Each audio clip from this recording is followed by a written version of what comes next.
Hello family and welcome back. Today I'll be sharing with you how to cut and sew an inverted pleat gown with collar. Kindly subscribe if it's your first time here. Also like and leave a comment. So guys, I'll make use of this treasure plain fabric which is unfolded into two with the wrong side, and I'll start to draft the front part. I'm going to use 41 inches as full length of this gown, which is also the length of the fabric. The inverted pleat is at the center front of the gown.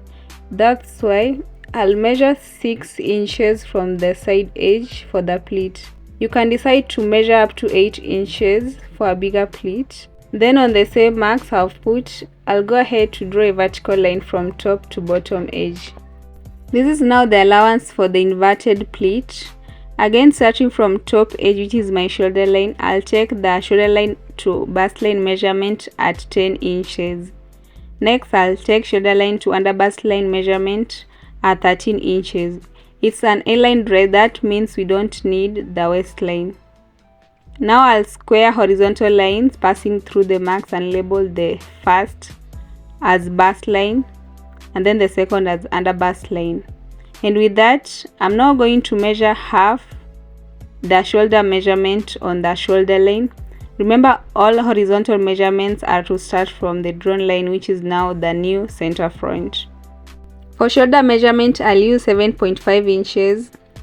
I'm adding 0.5 inches. In total, that's 8 inches.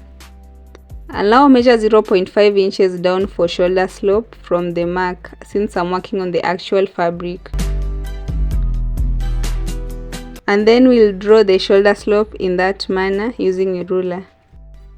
Next thing is to measure the neckline, whereby I'll use 3 inches as neck width and then 3 inches also as neck depth.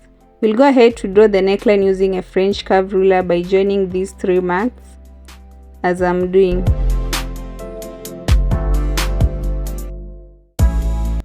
Having finished that, I'll measure the armhole depth from the shoulder slope at 7.5 inches, which is achieved by the bust circumference divided by 6 plus 1.5. Then I'll draw the chest line on that mark using a ruler.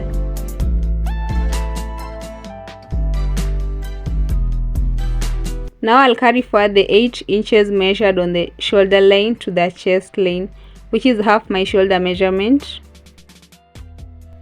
I'll then draw a vertical line from shoulder slope to the chest line mark, which I'll use to draw the armhole curve. And first, I'll measure the midpoint of the armhole depth.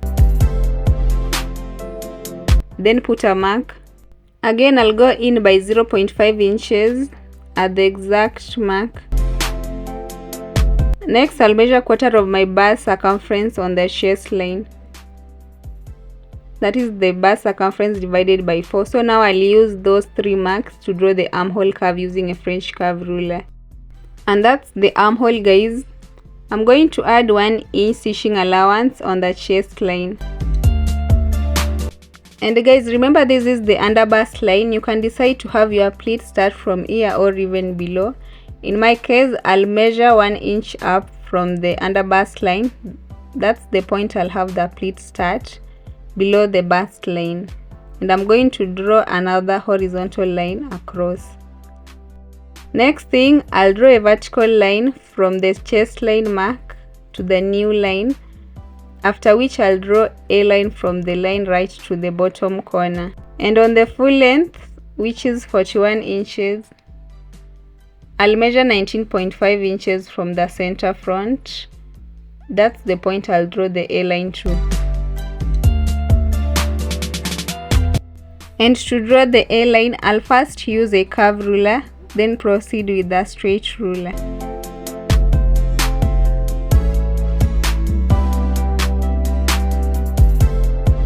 I already measured 2.5 inches up from the bottom edge. I'll again curve the round bottom of the gown from that mark like I'm showing you guys. And that's all for the front part. Next thing is to cut along the outline.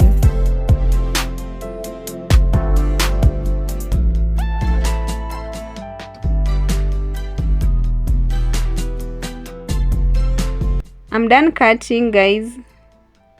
I'll go ahead to notch at the center front and the folded part, and I'll do the same also at the bottom part. So guys, I'll use this other fabric to draft the back part. It's the same length as the front part, and I'm also folding it into two with the wrong side. I've folded it and I'm planning to put a zipper at the center back. This time I'm only leaving about 1.5 inches zipper allowance, and that's why I'm drawing this vertical line. And remember, I've told you guys its full length is 41 inches, same as the front part. I'm then going to measure half my shoulder measurement at the top edge from the vertical line. That's the center back. I used 8 inches earlier, that's what I'll also use here at the back. And I'll come down by 0.5 inches for shoulder slope. Measure another 1 inch neck depth and maintain the 3 inches for neck width. From there, I'm going to draw the shoulder slope in that manner. And then we'll use a French curve ruler to draw the back neckline as I'm showing you. Having done that, I'll go ahead to take shoulder line to bust line measurement at 10 inches. Next is from shoulder line slope to chest line at 7.5 inches. And then shoulder line to under bust line at 13 inches. This time round, I'll draw also the waistline, and I'll mark at 16 inches from the shoulder line too. Now I'm going to square out horizontal lines across the marks. This is basically everything I did on the front part. We'll then measure the 8 inches also on the chest line. I measured it on the bust line, but it's supposed to be measured on the chest line. I'll also draw the armhole depth with the vertical line. And then from there, I'll measure quarter of the bust circumference on the chest line again. And with that, I'll use a French curve ruler now to draw a tiny armhole curve, just like this. I'll proceed by adding 1 inch stitching allowance on the chest line, which will be extended to the under bust line. And now I'll take in half nipple to nipple measurement of the bust span on the waistline and bust line. This is so since I'll stitch the darts at the back area. And from waistline, I'll measure the dart depth of 3 inches. Then we'll draw a vertical line like I'm doing. Here I'm measuring 0.5 inches on each side of the line, and we'll use that to draw darts. Note that the darts are not compulsory, guys. It depends with the look you're going for. My client preferred darts. With that, I'll make an extension with a line from the mark down to the waistline. I'll then replace 1 inch for dart on waistline and then draw the A line. But first I want to measure 19.5 inches at the bottom edge. Also measure 2.5 up, and then I'll continue with the A line like I'm doing. I'll then draw the round bottom edge also with a curve ruler. And after I'm done with that, I'll just go ahead to cut along the outline. These are now the two back pieces after also cutting from the folded part. I'll then notch at the center back, top and bottom. Then also copy darts on the fabric at the bottom with a scissor. This is another easiest way to know where to stitch darts without measuring again. So guys, next is to start stitching. Here is the front part. I'm going to stitch from the neckline down to this line and then back stitch here, and then we'll iron the allowance flat as I'm showing you from top to bottom. I'm done ironing as explained. From there, I'll cut lining for the upper part of the front part. I'm putting right sides together and then I'll trace it out. Now I'll head over to the sewing machine to attach lining to the fabric only on the sides. Armholes and neckline will be left open. I'm done stitching darts on the back pieces as well. Now I'll cut out lining also for each part, the upper part.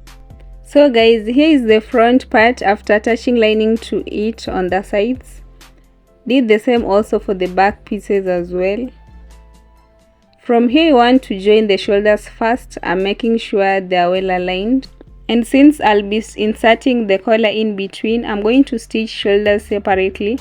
The fabric stitch to fabric, then the linings to the lining. That's what I mean. And I'm showing you how it's done by pinning. After pinning the fabric to fabric, I'll stitch on the pinned area. Next, I'll flip the lining to right sides facing each other like this. And then I'm going to pin down as well from this end to the other end.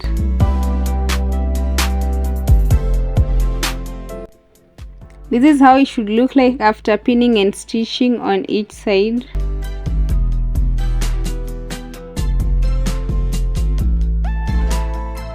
And guys, this is it after joining shoulders separately as demonstrated. I also iron seams flat, as you can see. Next, I'll measure half the neckline length starting from this notched part, which I found to be 8 inches. This means I'll cut out 2 collar pieces each of length 8 inches. Here are the collar pieces 8 inches in length by 2.5 inches. Here is how it looks like after turn to the right side. Now I'm going to stitch them on the neckline. Remember, that's supposed to be done from inside. First, I'll turn the fabric to the wrong side from neckline. Align notches, and then also align the first collar piece at the notch. I'll then pin down starting from this point to where the first collar ends.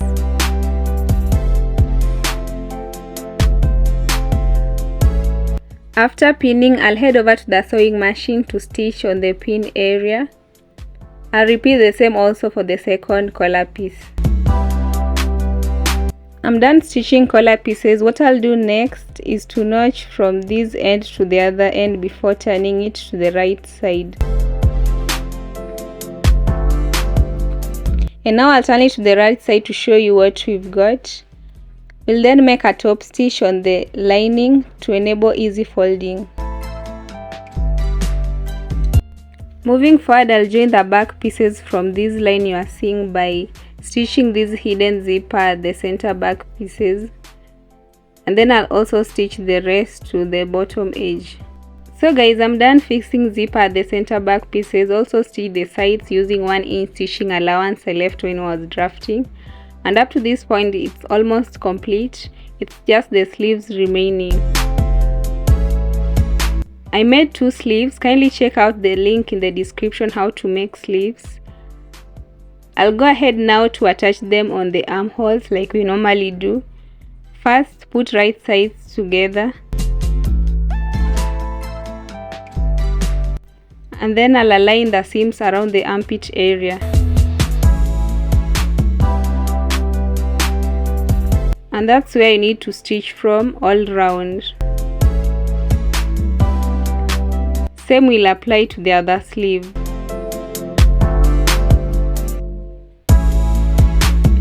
I'll now finish up by double hemming the bottom edge all round and then iron.